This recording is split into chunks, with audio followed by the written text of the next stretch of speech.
Sherri, so good to get to sit down with you and talk not only about your book, but also about how the effort myth actually relates to the workplace. So welcome.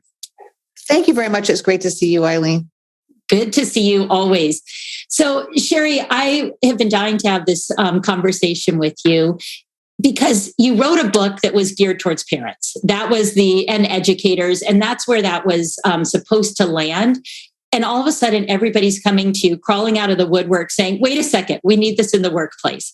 And that's how you and I actually got connected, because I had several of our coaches say, we need to talk to Sherri, and Sherri needs to do some work with Silicon Valley Change in the workplace for managers and some training around all this incredible wisdom and knowledge that she brings for this next generation. We need that in the workplace. So that's how you and I connected. And I'm so thrilled that you're giving us time here. And I'm excited that we'll be launching a workshop series for managers.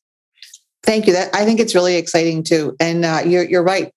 People came to me and said, wow, I really wish that I had this when. And the number of people who have all kinds of ways that they are really identifying with the book content is exciting. And the workplace is a great place to see it, because whether you're dealing with the younger generation who's living in your house or the younger generation who's living in your workplace, they need a lot of the same things. Yeah, absolutely. Let's start with the absolute basics. So what is the effort myth? So the effort myth is your belief that if people try harder, they will do better. But that's actually not true, because trying or effort is it is mythical by itself, because even if you do think that you're trying harder, you're actually trying differently. And knowing the way in which you tried differently that led to your success is what's going to make it possible to replicate that in the future. So it's not how hard you try. We tell people, try harder. It's not how hard you try. And even if you say, if you try harder, I know you'll be successful. It's not that. It's how you try harder that matters most to your success. So helping people figure out what the things are they can do, either that they're already doing that they could borrow into a current challenge, or the new things that they could develop from their existing strengths. That's really what happens to lead to success. So that's what the effort myth is. I love it. So it's tapping into what's right already with the person, it sounds like, and borrowing into a new territory, perhaps. Yes. Yeah, I love that. And of course, I didn't mention this at the beginning, but of course, you're also a MAP grad, so Master's in Positive Psychology from the University of Pennsylvania. I would imagine some of the positive psychology that you have, your expertise in positive psychology also, it probably you wove through the book. I noticed it in many areas, but my guess is it was intentional, because we know that's what allows people to flourish. Yes. So the positive psychology that is everywhere throughout the book, I weave it into all of my work anyway. So I don't just teach, an individual thing like how to use a gratitude journal, for example. I embed and completely sort of immerse everything that I do in the research and practice of positive psychology. Yeah. Excellent. So it's an evidence-based practice in addition to, and I failed to mention that you have a practice specifically for helping people with executive functioning, a coaching practice, in addition to being a speaker and author. Am I missing anything else from your vast background? Oh, I don't know. There's probably lots of things in there, but those are sort of the things that make up most of my day. Yes. And in your book, obviously, you talk a lot about the 3 gifts of motivation. Can you share what those are? And again, given this audience, what do they do with it in the workplace? Mm-hmm. Well, the 3 gifts of motivation are, the first one's competence. So do people have the skills that they need in order to be motivated to do things? The second one is choices. Can people use those skills in a variety of ways? So that they can choose their own path. Sometimes even if it's just 2 choices, so that they can not just be informed about what's required. And then the third thing is self-direction. Do people feel that they are able to continue to develop, and that whatever path they're on, is that something where they can take their skills and their choices and they can build a deeper and broader version of themselves that makes them feel even more motivated to continue to do their work. So in a workplace setting, new hires, they come in, they've graduated from college, they may or may not have ever had work outside of the school environment. Maybe they had an internship, but things have been very fractured recently to make those opportunities even less cohesive for them. So they show up in a workplace, might be hybrid, might be in person, might be all online, might be staggered hours. Could be all kinds of things that they have to now integrate into their learning. So you're getting someone who has been a learner for all of their life, but they haven't been a worker for all of their life. Yeah, absolutely. Definitely makes sense. I'm curious, it seems like every generation thinks the next generation is so different. It's so hard. They don't get it. All of that. I feel like we always forget, with each passing generation. We keep seeing articles coming out about Gen Z and how this is so different. And I'm curious because is it that it's that different, or I'm curious your thoughts on, is it that different, or is it just we forget, or what else could it be that makes this feel, is making people feel uneasy, if you will? Well, I think this is a great question because it's not that this is such a different generation. It's that every generation is going to be different based on a whole variety of things that happened when they were growing up. So you might be able to identify the ways that people are different. And it's also worth noting that we started doing this when it was important to market to different market segments. And even if you go back in the 20th century, for example, we did talk about the greatest generation, but we really didn't talk about them as the greatest generation until we had the boomers, right? You have the baby boom, because that was such a cultural phenomenon. And then we looked backwards and said, oh, what will we call their parents? And gee whiz, now we have all these people who want to buy things for their house, for their yard, the burgeoning suburbs. So you have that. And then those people have kids and those people have kids. But that was not something that we developed as a psychological construct or as a workplace construct. It came from the world of marketing. So that's fine, right? But it means that that's now part of how we think culturally about people, is that they belong to a generation and that somehow they personally might align with being that. Well, we also create that. So some of what happens culturally is created by the people who are living in the culture. Some things are problems that happen, kids who grew up before 9/11 or after 9/11, kids who grew up before the Great Recession, after the Great Recession, and where were you in your own trajectory? So those are the things that make people be more like or different from other people in their age cohort. But when those people move on and they end up in the workplace, they're going to be very different from the people who were molded by all the things that created them. Their education environment is also something that's really important. How were they expected to learn? Did they have technology? What was technology? When the Gen Xers were coming along in school, they didn't really have technology much. I'm trying to think whether they have had then. They would have Apple IIe computers if they were lucky, and they would have been on a little rolling cart, and the little rolling cart. And they might borrow one, and they would put it back on the cart when they were done. There weren't laptops and things. So things that we think of as being the most normal thing in the world, they didn't necessarily exist. And then, of course, there are great divides in terms of who would have things based on, what does my school district have available for funding? Or it could be a lot of different things. So these are part of what make people be different. And that's just the little, skinny look at just looking at what's available culturally and maybe economically. But then we have the whole other part about communication. So communication used to be much smaller, and we were connected to the people in your own community. But with the internet, where it has come to now, everybody has access to the whole world pretty much all the time. So that has changed a lot of things. It's not something you can undo. It's not something that we did to these kids, or it's not our fault. It is just a thing that exists. but it's something that's really important because when you're thinking about how we communicate with people, it's important to know what was expected of them before they got to where they are right now.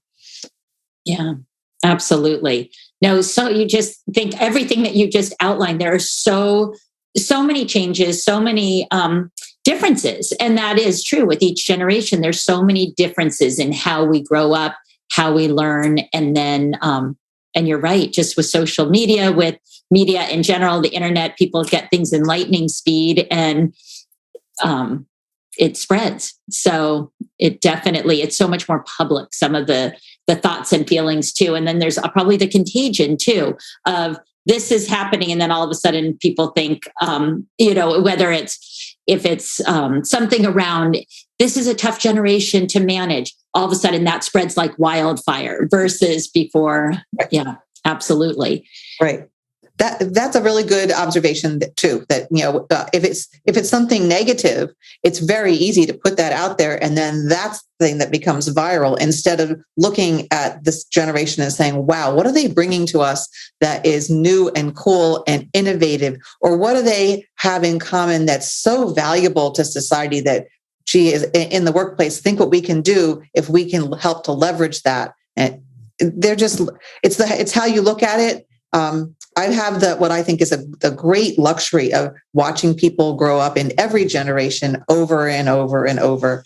And that has been, one generation goes through and then they have kids and then I work with those kids and that generation goes through and then the next one. Everybody's different, but we're all still people. Yeah, absolutely. At the end of the day, that's where we all land. Yeah. So I want to launch from that direction that you're talking about with strengths. Again, really thinking about this is a group that has been, has grown up with different resources, different experiences, as we said, as each generation does. So if we just think of it collectively, this generation of people, what strengths would you say they do bring to the environment, the workplace environment, and how might a manager or an organization leverage that? How do we look at what's right, look at these strengths and say, oh, we want to capitalize on this versus look at what's wrong? Well, one thing I would say about Gen Z students is that as people, they want things to be done in a way that helps to preserve what's good about the world and the environment. They want to have really solid relationships. They see the world ahead of them and they would like to have some safety put into place. So in their learning experiences, safety has been really drilled into a lot of how they have been taught. So that safety has come to them by always giving them assignments that are chunked into smaller pieces, telling them what's expected so that they know exactly how hard to work by putting it in a rubric, as opposed to just giving them an assignment and telling them to, write an essay on such and such. Instead, they're told exactly what goes in the opening paragraph and how many sentences and what the sentences are supposed to do. And we might think of that as being very like too granular and non-creative, but it has over time that these are people who have great creativity that they can leverage within very tight constraints of what's expected.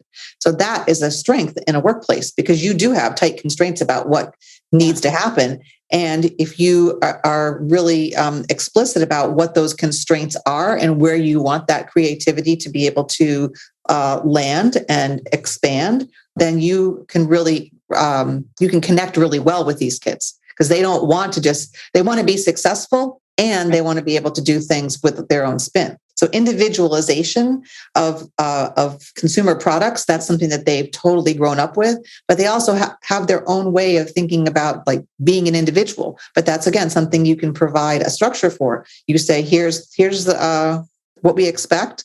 And you also give them a chance to do things their own way, to make choices about the way they want to do things and be in your world.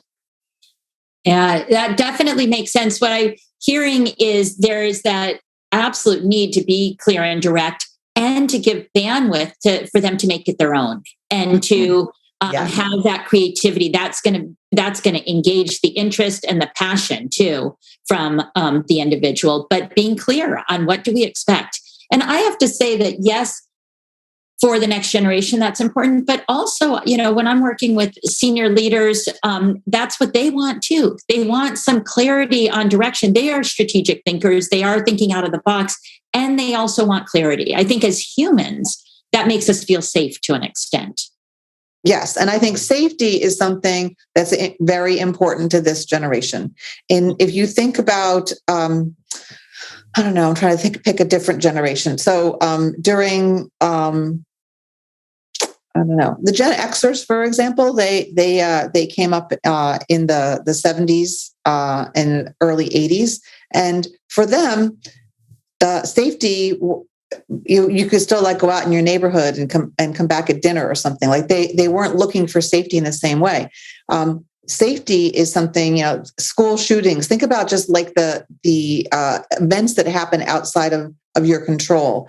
And that's why it's so wonderful to be able to go into a workplace where people have at least some idea, even in, the most volatile workplaces, or, if you're working in, I don't know, you're working someplace where the speed at which you have to get a product out the door for its first iteration means that there's huge amounts of pressure that happen, but you can always make adjustments to that later. That's an advantage of the world of technology that we have, because those changes can be made really very quickly and very efficiently. We wouldn't have that kind of thinking if the people who were, in the workplace earlier on weren't kind of like open to experience and trying some new things. So every generation is bringing good things, and then the next generation brings what they bring, and there's good there too. And overall, we're making lots of progress, despite the fact that we have like real life happening outside of us all the time. Exactly. And real life can be stressful and not always feel safe all the time. So absolutely. Absolutely. Something you said just made me think about just in terms of how, I'll use the word mentor, but even just managing and leading. You had said something before we started videoing that really struck me. And you said when you're working with somebody, instead of saying, well, the way, it used to be this way when I was younger, or it used to, we didn't have to do X, Y, or Z, or it was tougher for us, really kind of going into your own personal experience. You said something really beautiful in terms of how you might be able to relate and help someone move forward. Do you mind sharing, kind of thinking about the word choices that we use, and how do we possibly connect to our heart as we lead versus thinking about what it used to be like? Well, I can think of two things that come to mind that we talked about earlier. One is when you say to somebody, I need you to do such and such. You've made it, by using the words I need, you've made it be about you. When you want to be able to motivate somebody else, it would be much more useful to ask that person a question. What's next on your list to do? What's something you haven't tried yet? So you frame things in terms of questions instead of in terms of your needs. So it doesn't mean you don't have a need. So we're not going to say, it's not like that's not true or real. But if you want to motivate somebody else, especially somebody who doesn't have your skills or your experience or your other kinds of know-how from, domain specific knowledge and things, you're not going to get that person to feel motivated. In fact, they might even feel anxious at knowing that you are there to be pleased versus they are there to work and develop themselves. So that's one thing, is try to, if possible, turn it into questions that they can answer and then take action on. And what I hear in that is become a coach. Managers do coaching. They tend to get, much greater results from their teams. People feel invested. So. Well, I call this creating a soft landing. That's my little term for that, because I think if you go and tell somebody what you need or what the business needs or what the bottom line needs, that you can create a certain amount of like initial anxiety, and you can get it to look to you like people are ready to jump and go do things. But underneath of that, that's not sustainable for most people, and it makes people feel kind of edgy. And then when you're edgy, then your scope of possible action starts to shrink.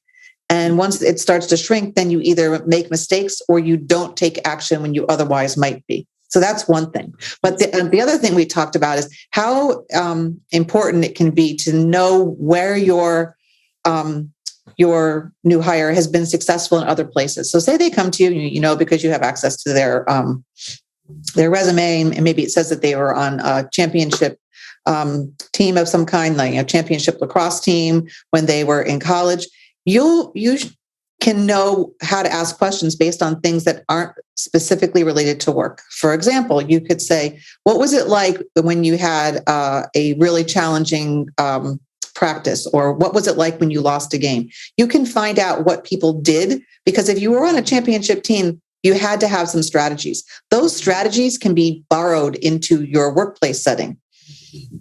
It will also show your new hire that you're interested in them. When people think you're interested in them, they are willing to work harder.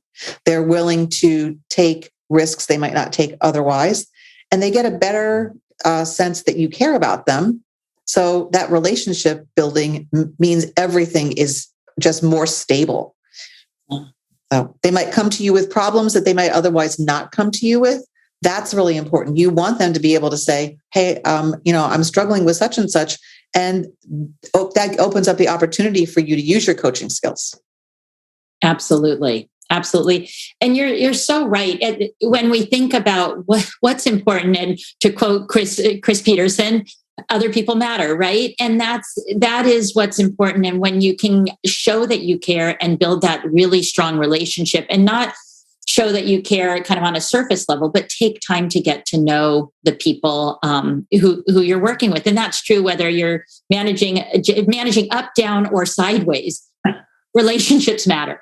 And really understanding people, what's important to them, whether it's, even outside of work. And so I love how you use that example of a sport, and it could be a club that they were in. It doesn't, whatever it is, but using that as kind of your touch point to get to know the person, show that you care, you understand them, you want to learn more, and leveraging the strengths. And also, sure, you probably lost many lacrosse games. What did failure feel like, and how did you bounce back? So where's that resiliency factor, and what skills did you use? Because it had to be really tough when you lost the championship. So how did you, get yourself re-energized to move forward? And then those are things that you can use in the workplace.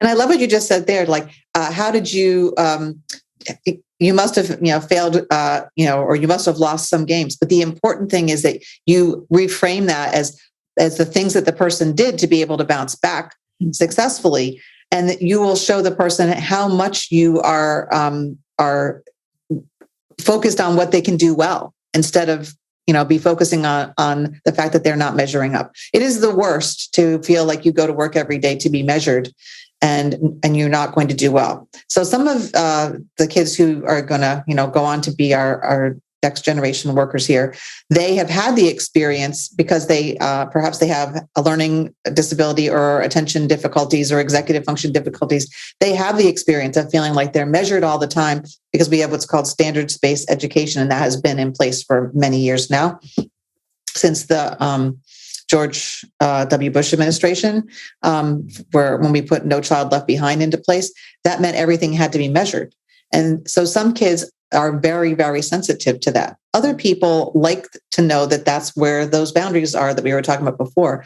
But how wonderful to know that someone cares about what you care about and that you treat that person like a person. You also mentioned Chris Peterson. He happened to be my advisor in MAP, which was how lucky you. I know. And he was a really wonderful, wonderful person, not just a pioneer in all of his research, but a really lovely human who cared about all of the people who were in the MAP program. And one of the things you can do as a manager when you have team meetings, he was like the master of the team meeting. He would come in and he would say, let's do some housekeeping.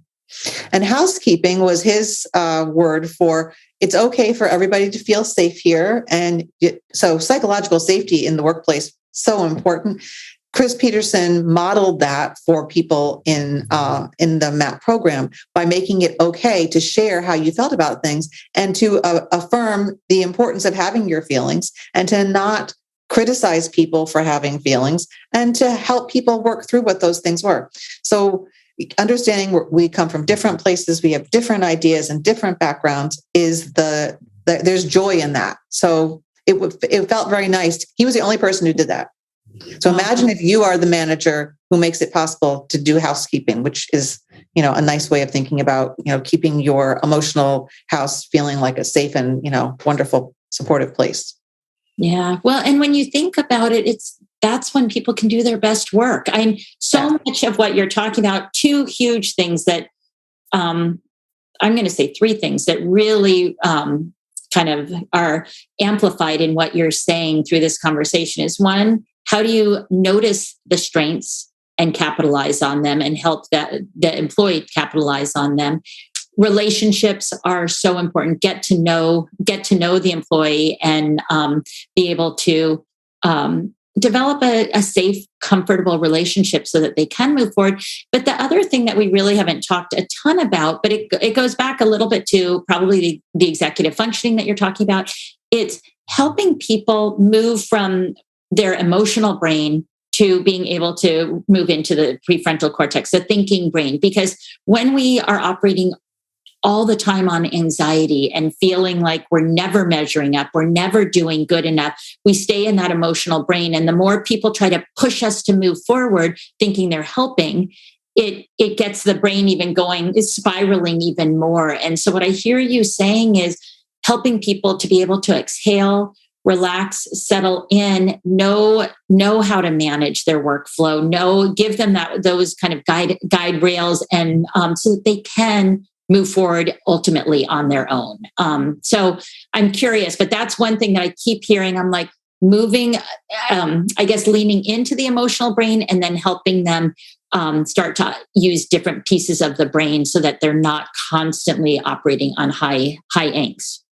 Right. And anxiety is certainly, it's kind of epidemic everywhere on not knowing what's going to come along next. And one of the things that people do when they're feeling anxious is they try to escape from that anxiety. But there are lots of routes for that kind of escape. It could be that you find that, your employee is spending a lot more time doing non-work related things. Is that because they're lazy? No. Kids will say to me, everybody thinks I'm lazy. Yeah. Okay, well, so what if that were not true? What might be true instead?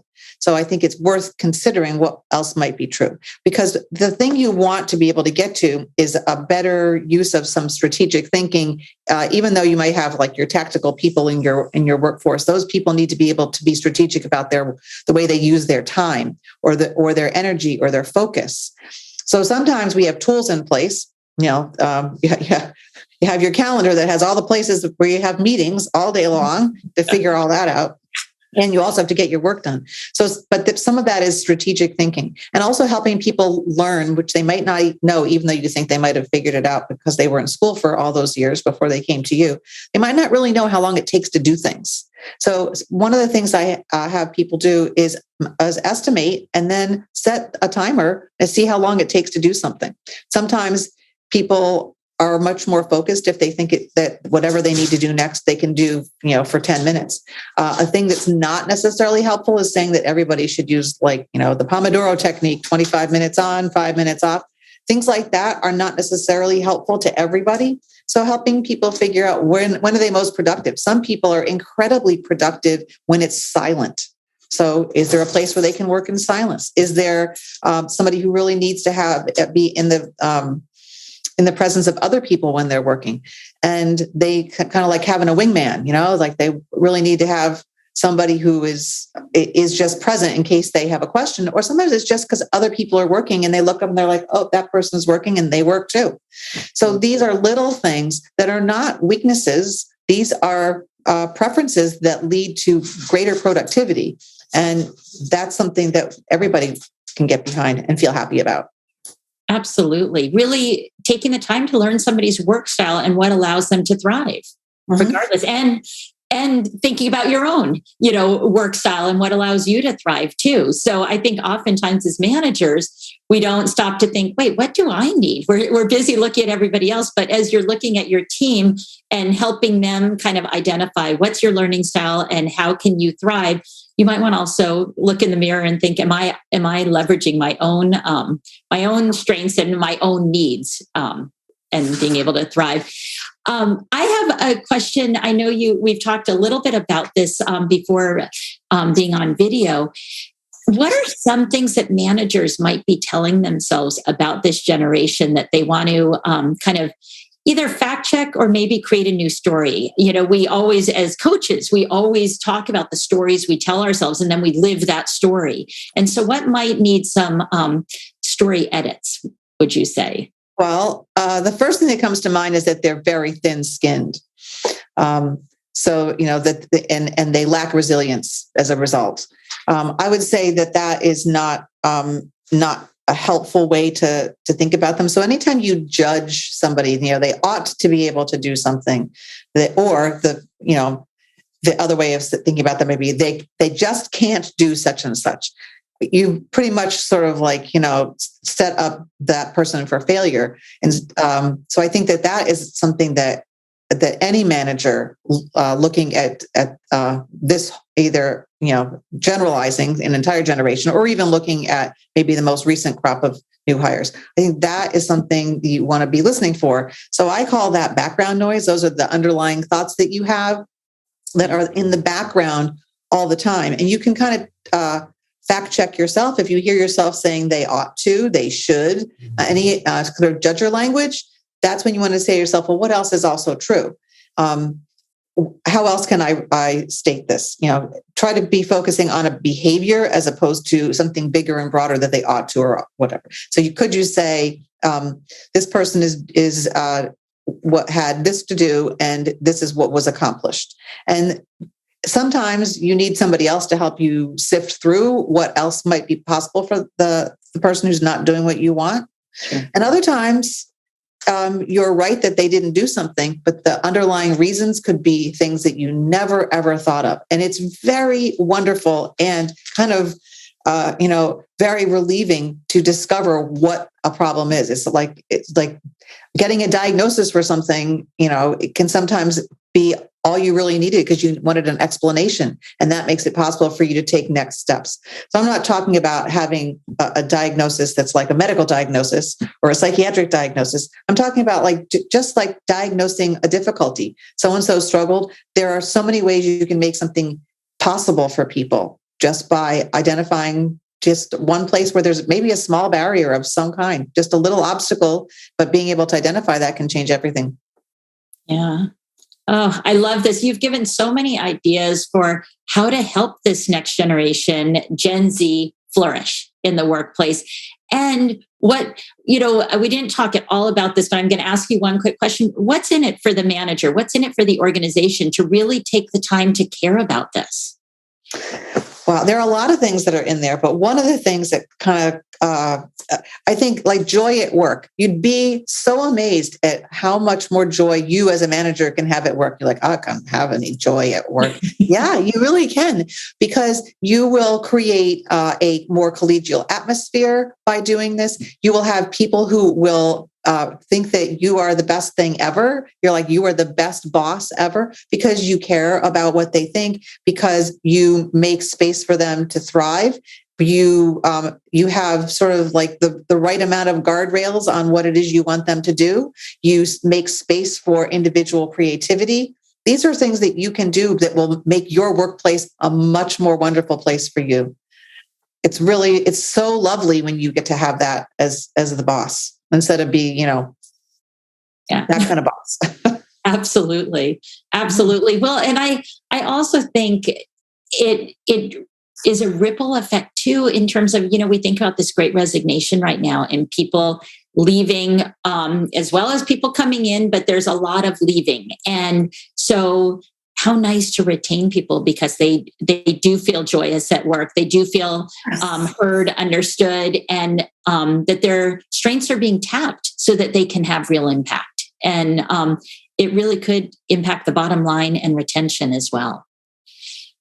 Yeah, agreed. I think that these are things that if somebody feels that they have a relationship with you, it's going to be much more difficult for them to decide to walk away.